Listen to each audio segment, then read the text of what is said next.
Ayu loh. Oh. Wah itu langsung unik gitu banyak. Silakan Mbak. Assalamualaikum Gus, perkenalkan saya Isna, saya dari Ngawi. Mohon maaf saya mau menanyakan terkait bagaimana sih untuk melihat laki-laki itu baik atau tidak untuk kita saat laki-laki tersebut melamar perempuan. Begitu. Iya. Iya. Terima kasih. Kamu masih jomblo ya, Ndok ya? Nah, Mbak. Mbak Isna jomblo. Iya. Tak doakan, sejomblo-jomblonya kamu pasti akan berakhir. Amin. Amin. Di mana berakhirnya kalau tidak di pelaminan minimal di pemakaman ya. Tak jaluk ke WhatsApp-e lho, Lid. Santai. WhatsApp-e tak jaluk. Tadi pertanyaannya adalah Nis, bagaimana salah.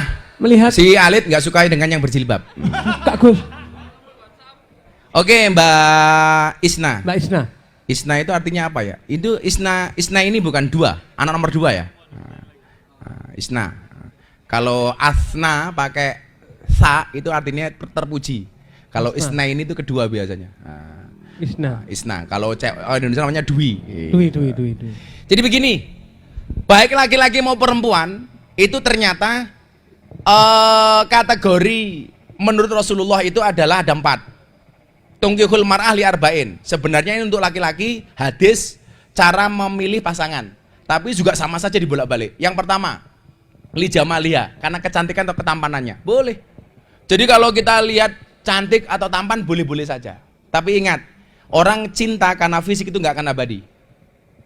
Sorry ya, sebelum saya lanjutkan. Orang tanya sama saya begini, Gus Miftah, dulu dialognya apa dengan Deddy Corbuzier kok dia mau masuk Islam? Tolong teman-teman Islam maupun non-Islam dicatat, saya tidak pernah ngajak Deddy Corbuzier masuk Islam.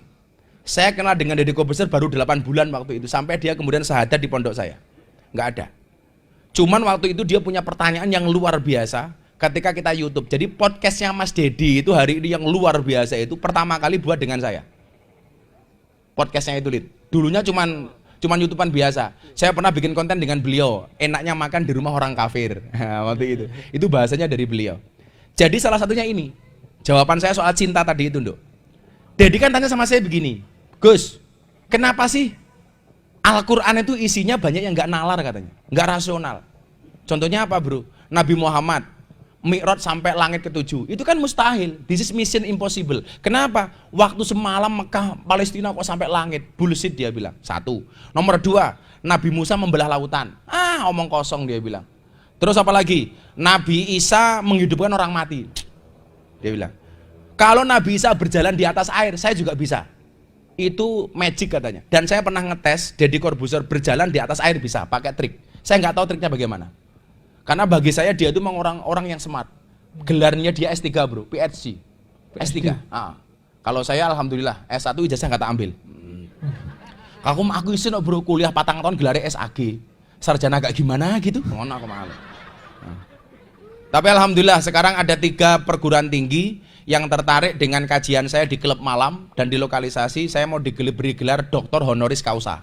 2 perguruan tinggi di Indonesia dan 1 perguruan tinggi di Jepang. Jadi mau menganugerahkan ke saya Doktor Honoris Causa. Jadi Doktor Honoris Causa, Doktor Honore Kaos, gitu kan. Waktu itu dia tanya, kenapa ajaran agama itu tidak rasional? Saya jawab, bro, sebelum saya jawab, saya bilang, sekarang saya mau tanya sama kamu. Cinta itu yang benar dari mata turun ke hati atau dari hati naik ke mata?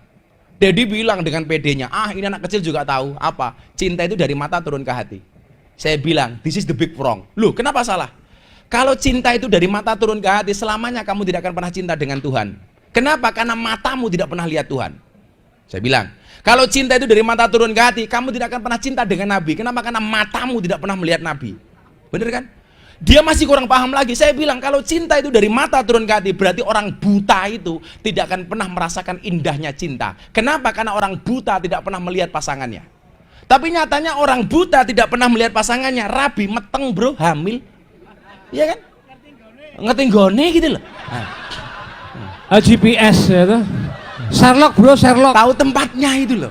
Posdim. Pondasi lor. Jamaah saya itu banyak yang buta. Dia matanya tidak bisa melihat, nikah anaknya 5 coba. Begini aja. Dan saya tanya sama dia, bro, kok kamu sampai punya anak 5? Iya bah, manggil saya abah. Orang buta kayak saya abah, itu rahasia seksnya 2 jam 3 menit. Saya kaget, wow kok bisa iya 2 jam nyari tempatnya 3 menit mainnya katanya begitu.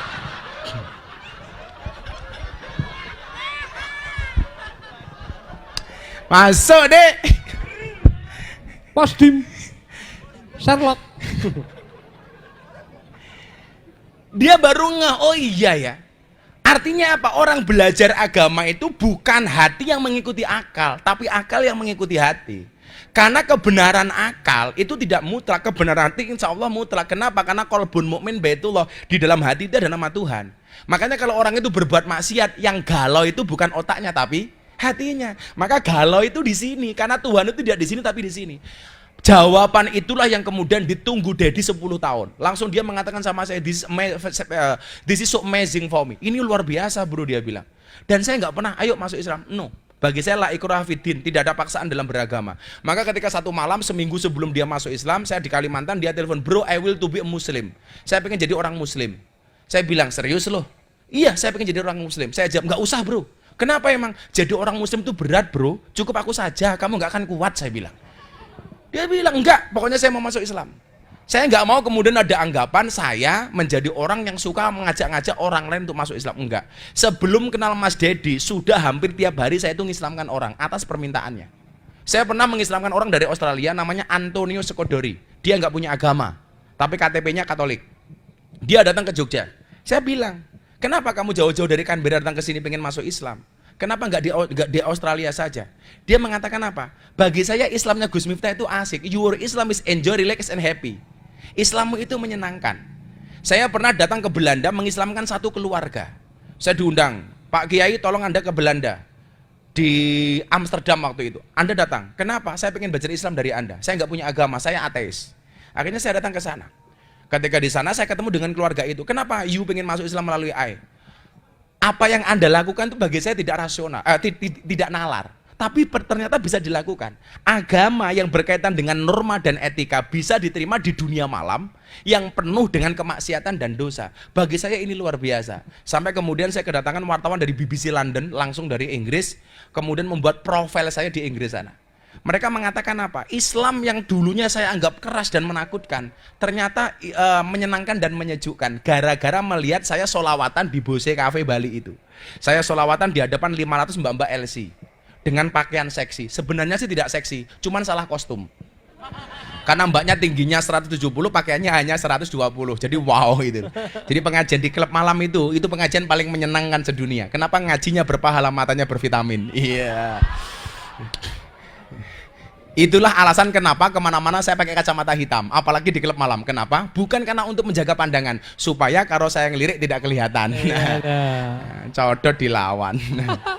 Kayak saya ditanya, Gus Miftah kalau ngaji di klub malam lihat yang seksi pengen apa enggak sih? Yo pengen, saya bilang gitu. Aku normal aja. Terus gimana? Yo ngempet. Nah, mosok kiai ngacengan aku yang ngono, bro. Jadi pandangan cantik atau tampan mbak itu bisa menipu. Tapi itu salah satu tolak ukuran. Li jamalia, ketampanan atau kecakapannya atau kecantikannya. Boleh, nggak ada masalah. Tapi ingat, cantiknya wajahmu hanya akan membuat laki-laki menatap. Tapi cantiknya akhlakmu akan membuat laki-laki menetap. Iya. Apa? Yang kedua, 5 liha. Karena hartanya. Boleh dong. Wah, kayak naiknya apa sih gitu loh. Naiknya BMW. Bebek merah warnanya. Ya boleh-boleh saja gitu loh. Itu pakai apa sih? Boleh. Tapi ingat, harta juga akan habis. Kemudian apa? Lihasabiha, karena keturunannya, hasabnya, boleh. Kayak anaknya sopo sih gitu loh, boleh. Kemudian yang keempat, walidinia, karena agamanya. Oh, kayak sekiranya pantas nggak sih jadi imamku? Ingat, ketika kamu menerima pinangan seorang laki-laki, maka laki-laki begitu mengucapkan qabil tuh, dia akan menjadi seorang suami. Dan ketika kamu menerima qabil itu kamu menjadi seorang istri. Apa itu suami? Suami, surga untuk anak maupun istri. Oh, apa itu istri? Istana tempat ridho ilahi. Makanya kalau ada cowok senang sama kamu, Dok, siapa tadi namanya? Si Isna, katakan sama cowokmu, Mas, kalau kamu senang sama aku, pilihannya 2 di antara 1. 1 di antara 2. Apa? Halalkan atau tinggalkan. Oh, ngono gue malah nyoh. Ya. Nah, kalau kamu senang sama aku, lakukan 1 di antara 2. Halalkan atau tinggalkan. Ngono. Cewek cantik itu tidak luluh dengan I love you, tapi dengan qabil tuh. Iya. Maka kemudian standarnya apa? Fatfar bidatidin taribat yadaka. Ketampanan, kecantikan akan sirna. Harta akan habis. Hasab bukan jaminan. Maka pilihlah karena standar agamanya kamu akan bahagia. Ngono. Ganteng oleh, cantik oleh, tapi standar yang paling utama adalah agama. Oh, gitu Mbak Isna ya.